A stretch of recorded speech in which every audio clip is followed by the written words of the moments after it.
and welcome to this month's Greater Living. We have a really big topic today. I'm Mary Beth Marsden, by the way, but this is why we have two experts up at the table today to talk about colon cancer. So I want to introduce them and get right to it because we have so many questions. People really want to know more information about it. Dr. Joseph Duraco is here, who's a colon and rectal surgeon and medical director of GI oncology at GBMC. Thank you so much for being with us. Thank you. And Dr. Nina Ferraris, colon and rectal surgeon, also at GBMC, of course, our colleagues. And they're here to take all the questions today and really talk about colon cancer, colorectal cancer. And let's just clarify that real quick because we hear both of those terms all the time. And people are like, what's the difference? And really, it's used sort of interchangeably. Is that right? Yeah, so colorectal cancer refers to cancer of the colon or rectum put together. Now, the colon and rectum comprise what we call the large intestine. And cancers in the colon or rectum are really, if you look under the microscope or look at their biology, they're really identical. The only difference is the location of where the tumor is. And the reason why we typically separate colon and rectal cancers are because the treatments and possibilities are very different between the two. Yeah, and not to make light of it, but location matters, right? Location, location, location. Just like real estate. And it's funny how this is such a big, important part of our bodies, right? And a lot of us really don't understand exactly what we're talking about. So if I'm not mistaken, please I'll use if I'm wrong. But the colon starts right down here, right? And it connects to the small intestine, right? Comes up, goes across, comes back down, and then connects to the rectum. Am I right? Correct. Okay, so it's like covering your whole abdomen almost. Mm-hmm. And it is a very prevalent cancer, right up there in the top three. Yeah, so for men and women together, colorectal cancer is the second most common cancer-related cause of death in this country. So that's why screening is so important and knowledge is so important, and we want to start right away. So as we've been talking, the most effective way to screen for colon cancer is the tried and true method, right? The one that we've been using and the one that everybody complains about doing. That's correct. Yes. You're referring to colonoscopy. I am, yes. So a colonoscopy. So just talk about that briefly, about where we are with colonoscopies. I've had 3 in my lifetime, and each time they've been different. The prep, that is. The experience was the same. I don't remember a thing, right?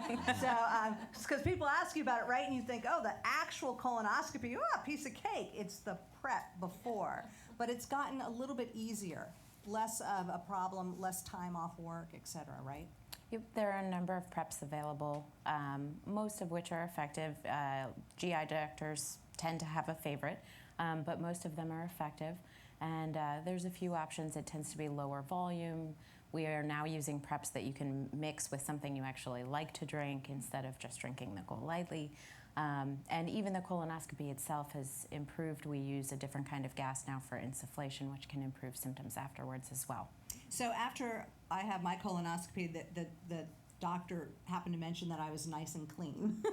And I felt really good about that because everyone doesn't come in the same way, right? So that's why it's so important to do it kind of by the book.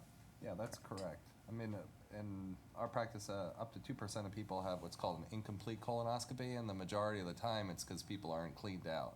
But honestly, with the modern preps, the likelihood that somebody follows the directions, fully and still comes in with an inadequate prep has got to be, a very small percentage. Most of the time, it's based on some element of confusion or, people trying to take shortcuts, etc. And basically, you're drinking a salt solution, which is flushing you out. That is correct. The whole point is to give you a lot of diarrhea. Okay. And when should we start? And I know we're being a bit redundant from earlier from John's interview, but in case someone is just joining us or coming late to the game in our studio audience, when should you start? When should you have your first colonoscopy? And I know this probably depends on a family history, right? Correct. The screening guidelines used to be age 50. They have recently, the American Cancer Society has put out guidelines actually lowering that age to 45 now for patients at average risk, which is anybody who does not have a family history, a history of inflammatory bowel disease, or other conditions that predispose to colorectal cancer. Do you have a personal feeling about when you think it should be? Well, I mean, if it's relevant, the earlier the better, because, treating colorectal cancer, it is way better. Colonoscopy has a preventative nature, so by finding polyps and removing them, those polyps can't turn into cancer. So it's, I would be very happy if I didn't have to do surgery on colon cancer anymore, that it was all solved by just doing colonoscopies, because that's certainly, a lot easier on people. The reason I ask is because I actually, I think there comes a point in your life where you almost know somebody who's been dealing with colon cancer in some fashion, but I've known two people personally who have died from colon cancer in their 40s. So it was pre-screening. And anecdotally, people will say, if you get it that young before you've been screened, it's often so far advanced because you haven't had much warning. So there's an argument for getting on it sooner. Mm-hmm. But I guess it's all about numbers and percentages. Yeah, I mean, so it's all based on, actuarial data, more, what is the cost benefit of doing, how many colonoscopies where they don't help anybody do you have to do compared to the number of colonoscopies where people are helped. But I mean, in our practice, we see a lot of people with hemorrhoids and other issues, and so, tend to be more aggressive with recommending a colonoscopy if somebody comes in with symptoms, which may be hemorrhoids or may be some other, disease, but we don't know 100%. Getting a colonoscopy in that situation can be very helpful because, it's not uncommon that we do a colonoscopy for somebody that clearly looks like they have hemorrhoids or some other problem as a source of the bleeding, but then we do it on a younger patient and find an advanced polyp or a cancer, so we take advantage of the fact that the patients have symptoms in order to get them screened earlier. And, part of the fact that people are so advanced at a younger age is because people aren't thinking of colorectal cancer and they can attribute their symptoms to other things. And you brought up hemorrhoids, and I want to talk about that because that is a big issue for a lot of people, and we're not going to shy away from it. And the reason why it's connected is because you mentioned the bleeding, and so there's this sort of connection of possible symptoms, which can be one or the other, or maybe other things too. But I want to hit a lot of these questions because so many people have written in and wanted the answers, and so and we have a shortened period of time, so I want to make sure we get to that. So when we were talking about the PrEP, Candy wrote and said, why does the PrEP seem to differ from doctor to doctor? And is that just her imagination, or is that actually the case? Yeah. Want to handle? There's a number of PrEPs that are commercially available, and as Dr. DeRocco was saying earlier, if you follow the instructions, it really, most of them are effective for cleansing. Sometimes it depends on what your insurance covers or what's available, and what's comfortable for the patient.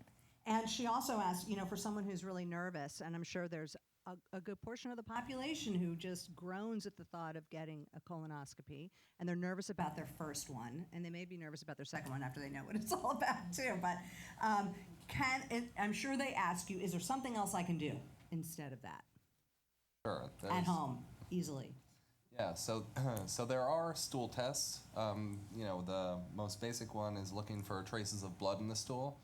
And then there are newer versions, which something called Cologuard, which I believe is advertised, that can look for different gene products looking for signs of cancer.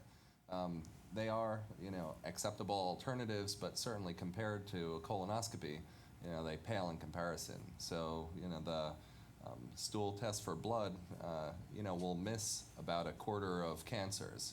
And so, it's done on an annual basis, but still things can be missed. And for the Cologuard, it's a little better in terms of finding cancers, but it's not very good at finding advanced polyps, so less than half of advanced polyps are noted. And then there's the real problem with that test is that about 14% of people have a false positive.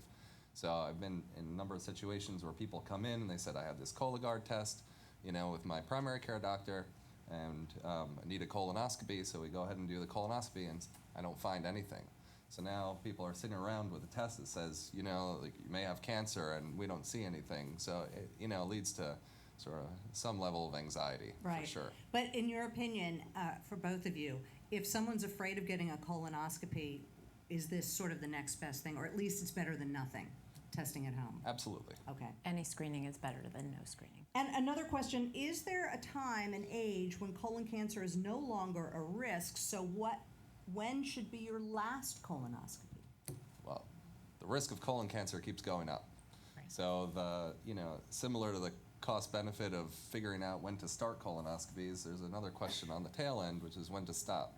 And there are very healthy 90-year-olds with a previous history of cancer or polyps that are motivated and interested in maintaining their screening, because it's certainly, they've known that colonoscopy is way easier than having colon surgery. All right, so we keep getting those colonoscopies. It never ends, people, okay? And that's a doesn't- good thing. That's actually a good thing, right? Well, but if people aren't doing well, or if they have other comorbidities where doing a prep can be potentially dangerous Okay. to their kidneys or other it's things, an you may individual say, decision. let's, even somebody in their 60s, you may say, well, colon cancer probably isn't on the top of your list of things to worry about, so. So like everything, talk to your doctor ahead of time, right? Absolutely. If colon cancer runs, this is from Juliana, if colon cancer runs in your family, at what age should you start screening for colon cancer? And should my family be tested for a genetic predisposition? And is there such a test? So yes, the first part of that question is a little bit easier. So usually they would recommend around age 40 or 10 years before your family member was diagnosed with their colorectal cancer is the appropriate age to begin colonoscopy screening. If your family history extends past just a single family member and involves 2 or more family members, or if you have family members that have other types of cancer, such as endometrial cancer, which can be part of the genetic syndromes that predispose towards colorectal cancer, those patients should be screened as well. And yes, there are genetic tests that can look for the genetic mutations that we know predispose to colon cancer. However, those are few, and the patients who have a family history of colon cancer probably outnumber those few genetic mutations that we can look for. How about even if you have a family member who has a history of a lot of polyps? Mm-hmm. Same kind of recommendation? Absolutely. Yeah, absolutely. Same recommendation. There are polyposis syndromes that can also predispose to the development of colorectal cancer. And we hear the term polyp, and just to explain what that is the growth, right, inside the large intestine in the colon. That usually is where the cancer starts? That's what we believe, yes. Correct. And is that always the case, or is it Well, hard to say definitively? it's hard to say, because we don't have a habit of leaving polyps around and watching them over time and doing colonoscopies on a weekly or monthly basis. We haven't had any volunteers for that. But if there are any, we'll start the study. Let Dr. Duraco know. He'll Yeah, sign you so up. I mean, there are certainly some things, like in the genetic predisposition she mentioned before, something called Lynch Syndrome, where you can go very rapidly, from a normal colon to a polyp to a cancer, but we still believe that, that the polyp is the intermediary. Now, with any of these things, it is certainly entirely possible that it goes directly to cancer, and, that may be more in the context of things like inflammatory bowel disease, where there's ongoing inflammation in the area, and there's really not much of a lining to start with, so it can progress, fairly rapidly to Which cancer. brings up all kinds of digestive issues and brings us to a perfect point to talk about something very, very exciting at GBMC, which is the new Crow Center for Digestive Disorders, and we're saying it's brand new. I think we heard that the first patient will be seen Tuesday, March 19th, I think it was. So my colleague, Don Scott, got a special tour of the Crow Center, and he brings us that now. If you've had a colonoscopy before, you might agree it's not always the most comfortable and private of experiences. But now GBMC is set out to change that with the brand new William and Jarnetta Crow Center for Digestive Disorders. And thanks to the Chief of Gastroenterology, Dr. Neeraj Jani, and Nurse Manager Roel Tiberio, we can offer you a sneak peek.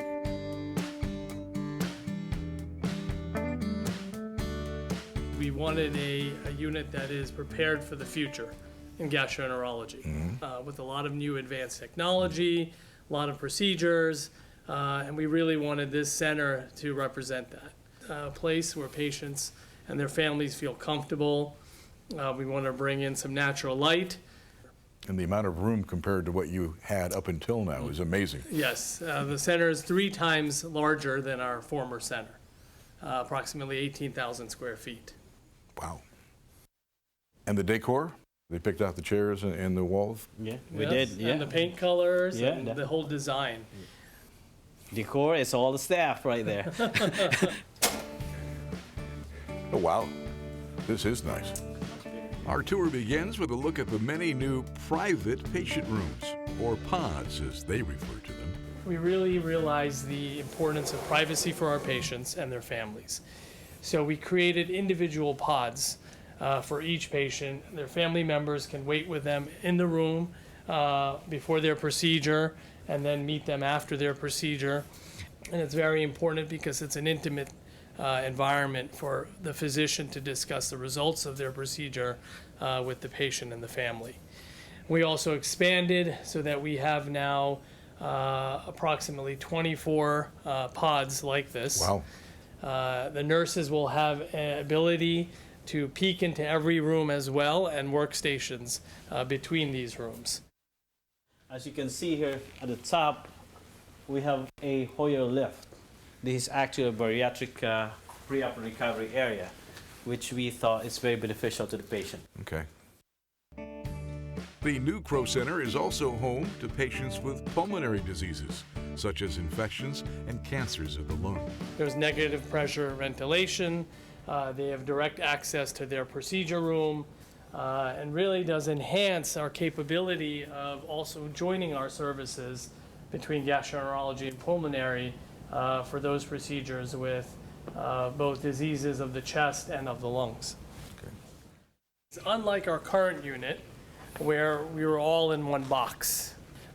It was very important for both privacy, infection, to have a separate space between where the procedures are performed and where our patients are worked up for preoperative and then postoperative treatment. Wow. Spaceship. So for the gastroenterologists and our staff, this is a very exciting piece to our new unit. As we've expanded the size of each of our procedure rooms, we now have the ability to remove all of our equipment off the floor.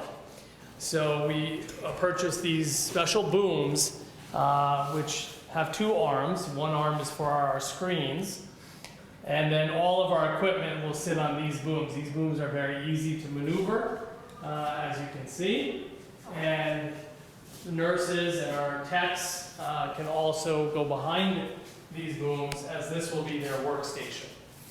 So when we design these rooms, each part of the team has their own workstation. And you won't be squinting at the size of those screens. That's right. And anesthesia also, all of their important lines for oxygen will be coming from this central boom that we've created. Looks like it pulls down. Yes. Let's go up and down, actually. It is obvious that no stone was left unturned in the construction of this new facility. Keeping quality and patient safety measures top of mind, the endoscope is brought out a separate exit into the decontamination area after a procedure is finished. The scope is then taken through a state-of-the-art cleaning, disinfection, drying, and storage process. And I imagine that speeds things up for you as well? Absolutely. Definitely. The turnover time, we're looking at maybe 8 to 12 minutes, in between cases. So. Right. We finish with a look at the locker and break rooms for the staff, as well as the dual-purpose consultation and meeting space. I can't get over how well designed this seems to be. Yeah. This project took us over 3 years. Prior to the actual construction, we had developed a mock cardboard cutouts of the exact sizes of these rooms, Wow. as well as all the equipment in the room and where it would be. I really wanted our team, which is over 20 people, to really have input and try to create and build the best unit we could. And it seems like you have. Well, thank you. Thanks to the Crow family, GBMC's volunteer auxiliary, and a handful of other very generous donors, a more private, comfortable, and safe procedure is awaiting you. So the new Crow Center is just down the hall from the old Crow Center, right across from the bus loop and right near Einstein's Bagels. It seems once you're a patient information lobby guide, you can't help but give directions. I'm Don Scott, GBMC.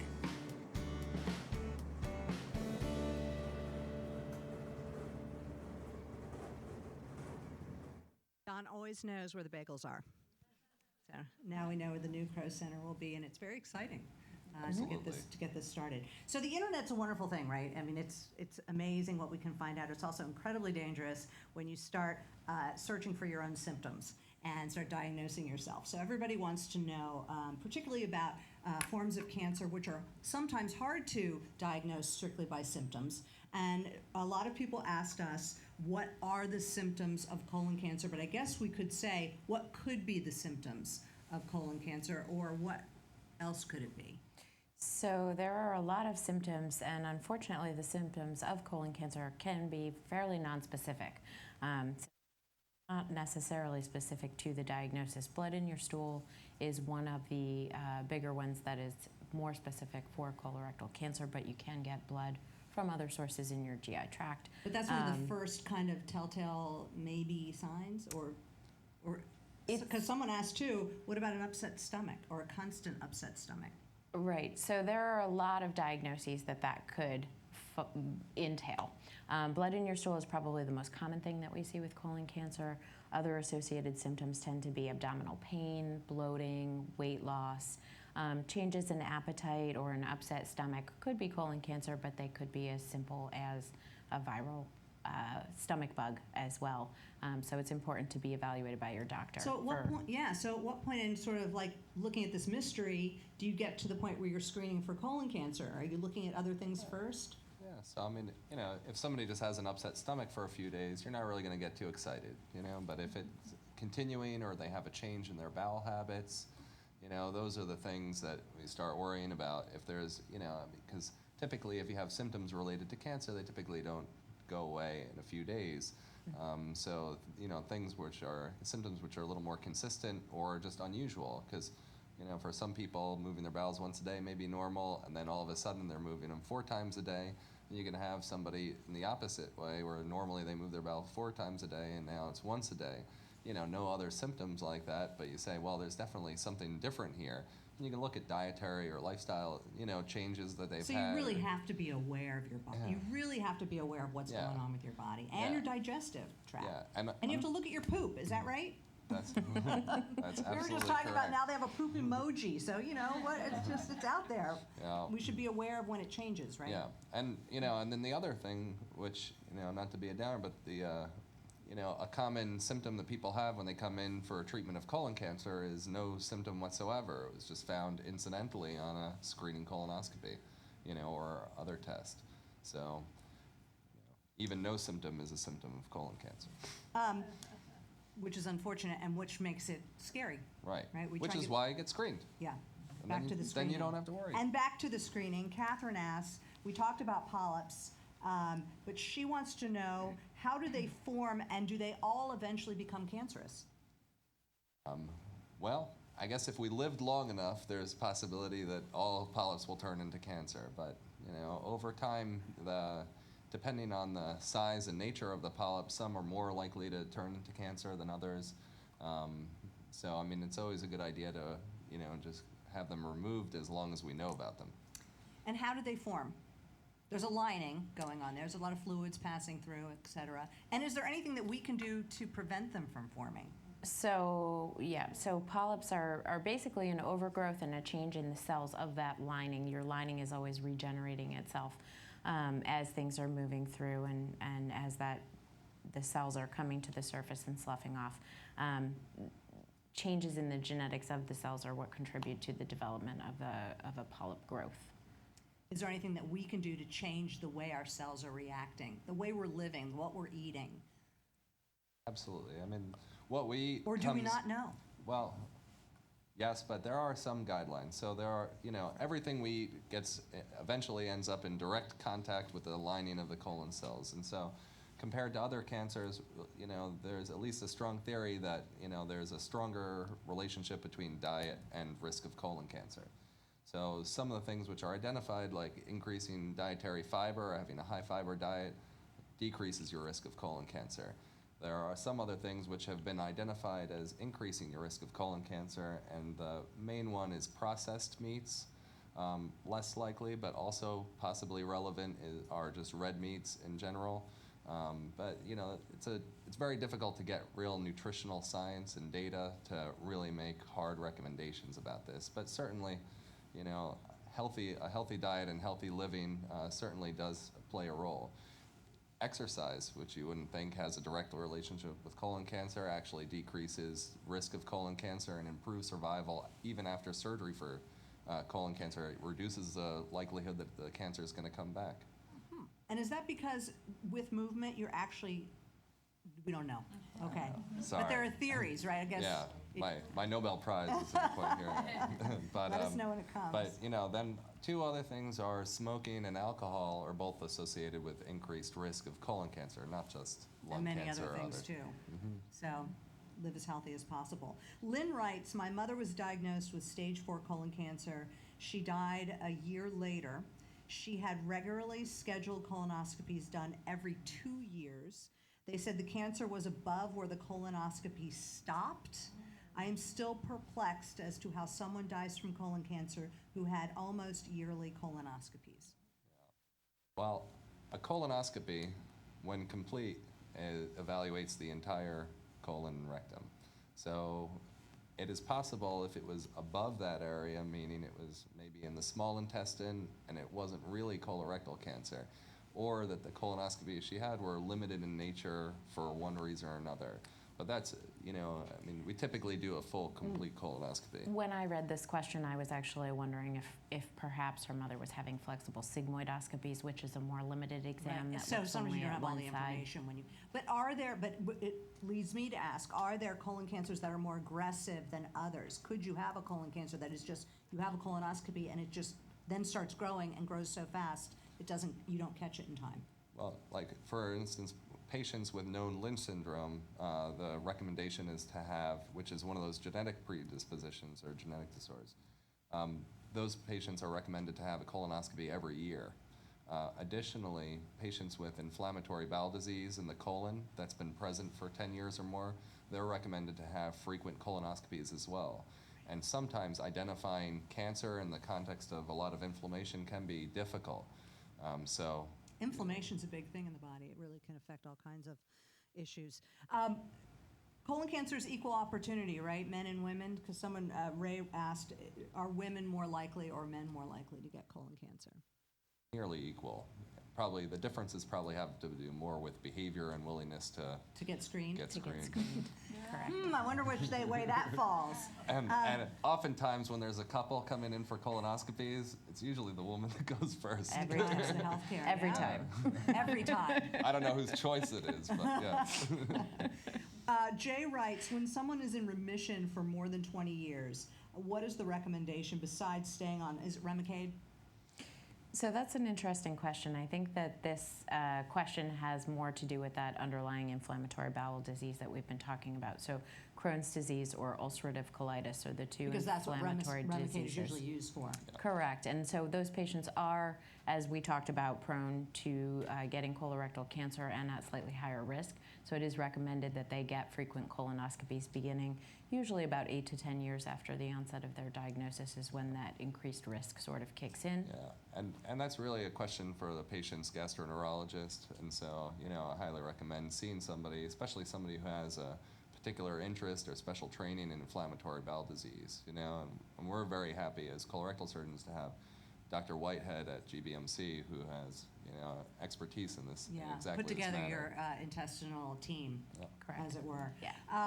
Laura writes, what is your take on the incidence of colorectal cancer, especially rectal cancer, on the rise in younger people? All right, so sort of what I mentioned before is, using earlier screening recommendation, I think changing from 50 to 45 will help with that.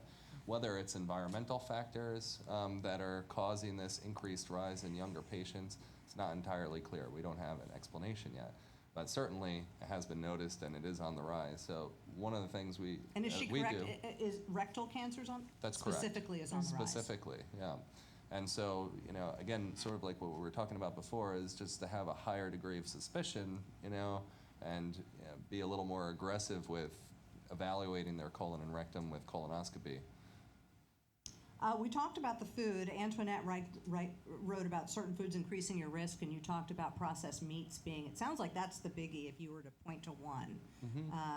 So That's the one that was identified by the World Health Organization as a carcinogen because of an 18% increased risk of colon cancer in Yeah, patients who that's had significant. a fair amount of processed meats. but Arnie writes, what foods can you eat to decrease your risk of colon or rectal cancer? And I'm sure this is, everybody's got their own take on this. Absolutely. I mean, fiber is the only thing that's been. And is there some shown fiber in- better than others?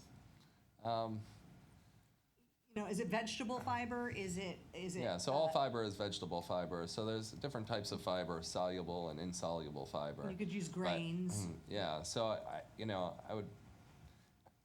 Any fiber is helpful for colon cancer, so I wouldn't worry too much about it. You can get lost in the weeds on that issue, but as long as you're like that. And weeds are fiber, by the way. Yeah, but anything that increases the amount of raw vegetables or healthy vegetables with high fiber content is going to be helpful. So worrying too much about soluble versus insoluble fiber, probably not worth looking Okay. at.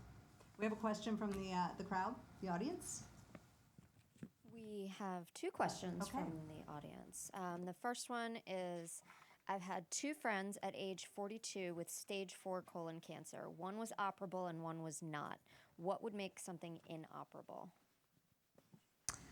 So the difference between those two probably depends a lot on the location of the particular tumor and what other, so stage 4 cancer usually involves a distant metastasis. It depends on where that distant metastasis is and what the nature of it is that will contribute to operability versus non-operability.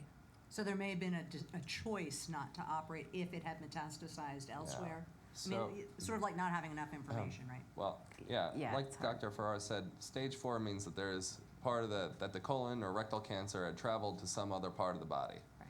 And so, unlike a lot of other types of cancers where if you have stage 4, there's typically no chance of cure or complete remission. With colorectal cancer, if there is spread to another organ and that area there where it was spread to is not very numerous and can be removed. So for instance, if there's spread to the liver, but that portion of the liver where the tumor is could be removed safely and still have enough liver left over, then that person would be operable. And the likelihood that they're going to make it 5 years without any sign of cancer coming back, can be up to 40%. So that's pretty good for stage 4 disease. So some people where you can remove all of this, where the disease has spread, those patients are considered still operable. And then sometimes, even when people have really incurable disease, where the tumor is, the primary tumor in the colon or rectum may be causing so much in the way of symptoms that you'd want to have surgery to deal with those symptoms. And in that case, it would be considered palliative surgery. If you're going to have a tumor, where's the best place within the colon? Oh, I mean- within the colon. Within yes, the colon. Okay. But yes, within the colon. Yes, I get. So that can actually be a tricky question. From a surgical standpoint, a right-sided hemicolectomy or removal of the colon is probably the easiest operation for colon cancer, and Which is closest to the rectum? which is Oh, furthest you want it away. at the beginning. Okay, at the beginning. Far away from the rectum. Okay. Correct. However, so easiest to perform and also has the fewest side effects on your bowel habits and changes in bowel habits after surgery. However, those tumors do sometimes come along with associated risk of being associated with a genetic syndrome of colon cancer or something similar, and with different prognosis for long-term survival. So it kind of depends. So it's a hard question to answer. Yeah, but I was wondering if the tumor is closer to the starting gate, are we better off than having it closer to the end, or just The further No. the further away from the anus, the better. Oh, okay, starting gate, I meant the small Yes. intestine. Right. Okay. Correct. So the closer it is to the small intestine, the easier it is for you to treat and operate. I don't know on. anybody who has a choice in Surgically. this matter. I know, I'm just saying. Just saying, if you're diagnosed, you kind of want to know that it matters where it is. Yeah. Yeah. I mean, we have very effective workups and therapies for tumors anywhere in the colon and rectum. Okay, so Okay. let's talk about colon cancer and what your recommendations are, what you would say to someone who's just found out they have colon or rectal cancer. Go ahead. I know this is an individualized question and it depends, but what's the first thing that they do? Well, it's also a very broad question. is. So you would want to find out how they were diagnosed, make sure that they've established a good GI care team, a gastroenterologist, a colorectal surgeon, if appropriate, sometimes a surgical oncologist or even a radiation oncologist may be part of that team to help move their care forward. At GBMC, Dr. Duraco is spearheading our GI Tumor Board, I want which to talk is about the tumor board. a multidisciplinary conference where we have all of those specialists in one room to discuss the case at the same time, so we get the benefit of multiple opinions and multiple perspectives when we are dealing with cancer patients. Yeah, so talk about that tumor board. I mean, it sounds. Yeah, so I mean, the GBMC has had a tumor board for a long time, but one specific to gastrointestinal tumors allows a more focused group of people to talk about this topic for an hour, on a regular basis. And so, for patients all patients now who have rectal cancer are presented at this tumor board meeting as we're developing and just launched in January a rectal cancer program at GBMC. To increase the standards for care and make sure that everybody gets absolutely the best possible outcome,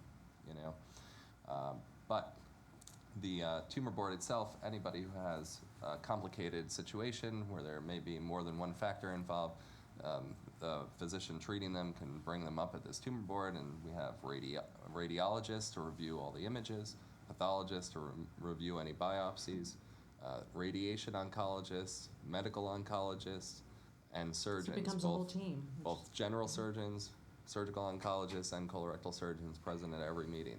So it's been a great meeting. We've all learned a lot from each other, and really have made I think a significant impact on patient care as a result of this, even for patients that aren't mine.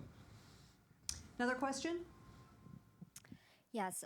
What are the lower bounds of age for cases of colon cancer? And then the second question I have is, there is so much emphasis on the large intestines, but are there cancers associated with the small intestines? I had that question too. So, start with the earliest. So I guess we were talking about what's the earliest age you've seen. Yeah, so I've treated a young woman in her early 20s with stage 4, rectal cancer, and Wow. yeah, and she's not the only person in her 20s. So I have to think that person in her 20s, it took a while to figure that out because you just wouldn't expect it.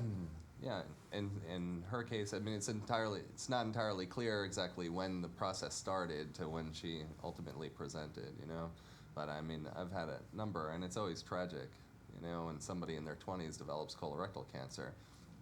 And most of the time, they don't have a family history or anything like that. No reason to suspect it other than some, change in symptoms.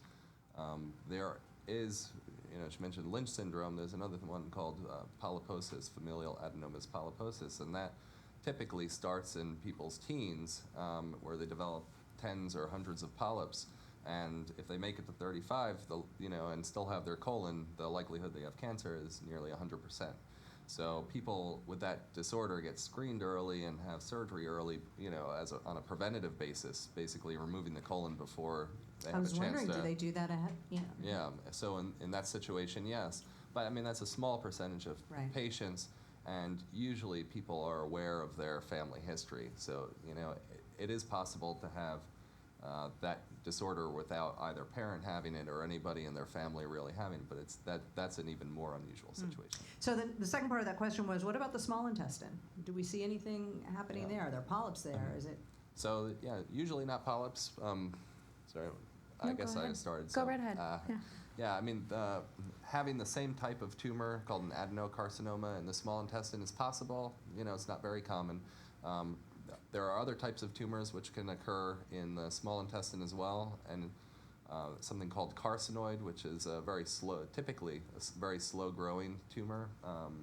And they can occur in the colon and more often in the rectum as well. But in the small intestine, they account for a larger percentage because, unlike the colon and rectum, the small intestine typically doesn't develop malignancy. We haven't talked a lot about a colostomy, and I think a lot of people fear that too, the potential of that possibility. And is it always necessary to perform that for a patient with colon cancer? No, absolutely not. And can you just, for the record, just tell us what that is? So a colostomy is an opening of your colon onto the skin to create an outlet that is not through the normal channels of the anus.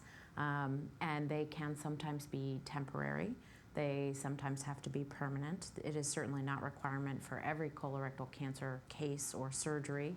And frankly, that depends mostly on the location of the primary tumor and what else is going on in that patient's situation. In what case would it be temporary? In what case would you be able to reverse it? So in a case of less related to colon and rectal cancer per se, but cases where distal tumors are removed and for some reason the colon can't be put back together immediately, either because of patient nutritional status or other factors. There are some patients who get their distal colon removed for inflammation or diverticulitis. Those patients are often good candidates for being reversed. Patients who have had a low rectal or mid-rectal tumor or rectal cancer, those are the patients who consideration often has to be given to a permanent colostomy because of the desired outcome of their surgery. We have to remove too much of the low part of the rectum in order to have something to reanastomose. And something else we haven't touched on either, if colon cancer is diagnosed and surgery does or does not happen, is chemotherapy the likely treatment and or radiation? So for colon cancer, we typically reserve chemotherapy for if there is stage 4 disease, meaning spread to other organs, or if the patient has stage 3 disease, which means that the tumor has gone from the colon into the lymph nodes, and the lymph nodes are usually the first place where tumors spread from the colon. And so if there's any tumor cells in the lymph nodes, then we recommend chemotherapy. Or if the tumor itself grew into some other structure in the abdomen.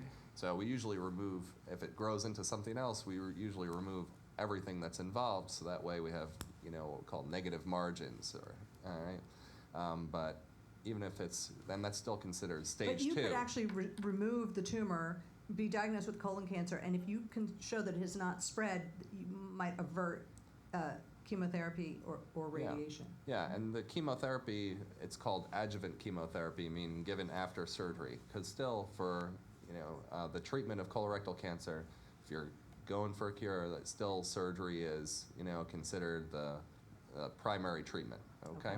In some cases where the tumor is advanced and say we're going to have close margins, we may give chemotherapy before surgery and then possibly even afterwards.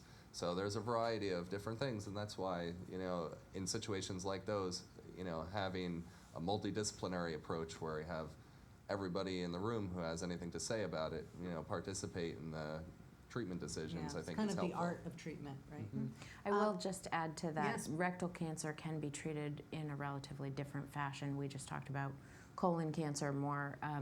Radiation therapy and chemotherapy are more often used up front with rectal cancer as opposed to cancer of the colon. And so the recommendations may be different based on where in the colon or rectum the tumor is. Okay.